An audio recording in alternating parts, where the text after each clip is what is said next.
काला अखिया के कजराई जान आ काला काला तिलकुट लगेलू आ उड़े वाली पैरासूट लगेलू आ काला सूट में क्यूट लगेलू। आवे के बा भैया ओ कश्मीर के फ्रूट लगेलू काला सूट में क्यूट लगेलू कश्मीर के फ्रूट लगेलू काला सूट में क्यूट लगेलू। काला अखिया के कजराई जान काला काला तिलकुट लगेलू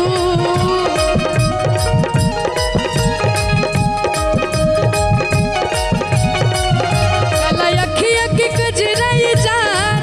काला काला तिलकुट लगेलू उड़ वाली पैरासूट लगेलू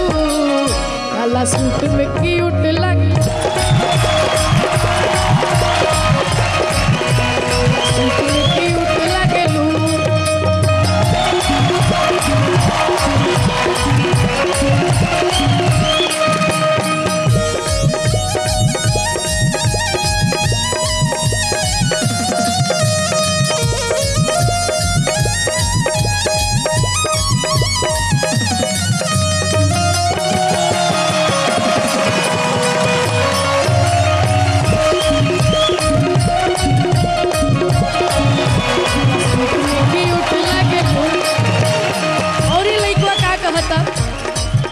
अरे कली नियन धन खिलल बड़ू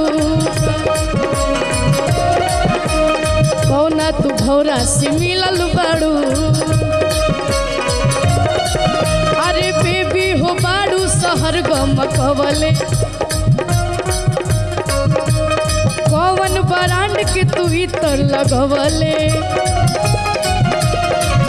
करी रूप के बड़ाई के तना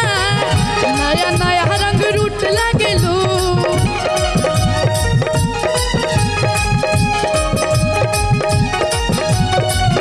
करी रूप के बड़ाई के तना नया नया रंग रूट लगेलू। आ चढ़े वाली राजदूत लगेलू काला सूट में क्यूट लगे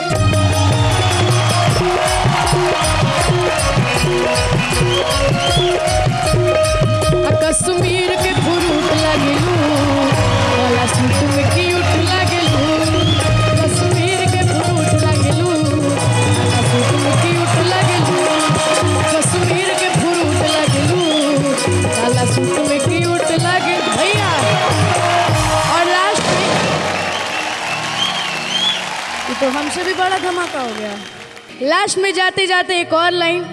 हमनी के अभय सिन्हा सर खाती और मनोज तिवारी सर खाती कि अभय जी के जैसन अरे बेटा हुए हैं आयुग के प्रणेता हुए हैं हो ए राजा जी मनोज जी जैसन इत नेता हुई है सब कर चाहेता हुई है हो। लेकिन ऐसे मजा नहीं हम चाहता नहीं मनोज सर से हमारा आग्रह बा कि 2 मिनट खाती अगर आप हमरा साथे आ जीती तो बहुत बढ़िया लगे कि अभय जी के जैसन बेटा हुए है युग के नेता